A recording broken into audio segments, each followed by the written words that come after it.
What's up? I'm Lauren Toyota, and this is your LG Off the Ice Hockey Wives Episode 2 recap brought to you by LG Home Appliances. I'm here every week to talk all things Hockey Wives with you, and if you want, you can also check me out on YouTube as well. This episode was so amazing. It was sassy, it was cheeky, and I really think we saw a different side of the women. Now, some of the wives are hanging out together in Vegas, acting like teenagers. They're gambling, they're playing drinking games, and they're gossiping poolside.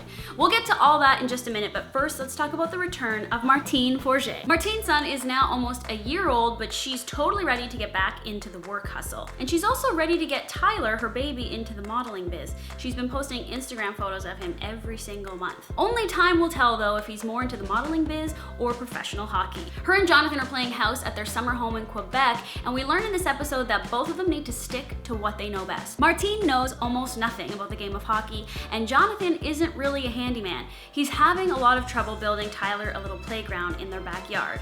So Martine takes off to Toronto to meet with her agency to form a career action plan. That plan includes modeling lingerie now that she's back to her pre-baby bod, building her Insta following. She wants more than 10K, and now a new opportunity has landed right in her lap. Martine Porsha becomes a brand ambassador for LG Home Appliances. Now, this is a little different than traditional modeling, but it's likely going to open up new doors and opportunities for her down the road. Plus, she probably gets all the latest appliances. Perfect for a new mom. This episode, we meet a new hockey wife, Ashley Booth. Now, I can't say anything bad because she's just the sweetest Christian girl with the perfect pageant smile. She calls her husband David Booth a prayer warrior. It's serious. They both save themselves for marriage. They're chilling in Michigan for the summer at David's parents' house, and they start thinking about next season when David's gonna become a free agent. Now, he wants to move back to Toronto to play for the Leafs, and Ashley wants none of it. She's a Southern girl from Tennessee who's very close with her family, and she says she can't handle the cold. In fact, she's never even learned to ice skate. Ashley tries to brush up on her hockey knowledge and skills since she's a total noob to the game. She tries her hand at ice skating with David's sister for the very first time, and she even tries street hockey. Ashley, you don't have to be good at hockey or really even like hockey in order to be married to a hot hockey player. Just stick to what you know.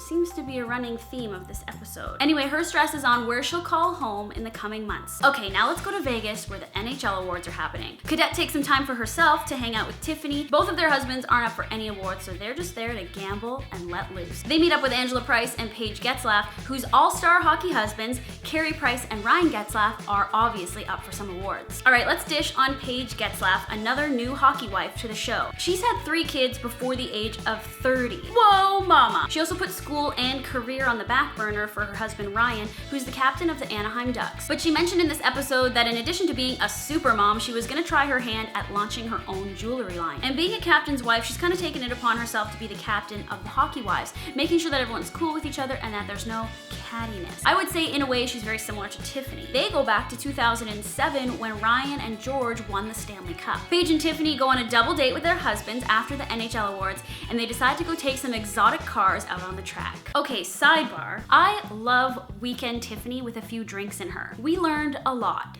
What did we learn about Tiffany? She promised George that after she had her boobs redone, she wouldn't have any more kids. And unlike her gal pal Paige, Tiffany is not part of the Mile High Club. Bucket list, Tiffany. Bucket list. Now, speaking of bucket lists, Cadet gets to cross something off of hers. Bubble soccer. What? It actually does look kind of fun though. So she goes back home to Calgary after her gals weekend in Vegas to celebrate her birthday with Jason and her friends. And they play bubble soccer, which is basically where you run around in those big plastic hamster ball thingies. I think I'm gonna add this to my bucket list too. Cadet is super happy that Jason's home for the summer during off season, and it's really nice to see them spending time together and having fun sans hockey. Mayor Pierre and Brandon are still on the Amalfi Coast, and MP says this is the happiest moment of their relationship, and she feels like she's with the Brandon she fell in love with. No stress, no hockey. It's a bit of a fantasy land, and you get the feeling listening to her that it's too good to be true. Oh, and as the episode ends, it's free agency day, and we find out that Brandon has been traded to the Vancouver Canucks.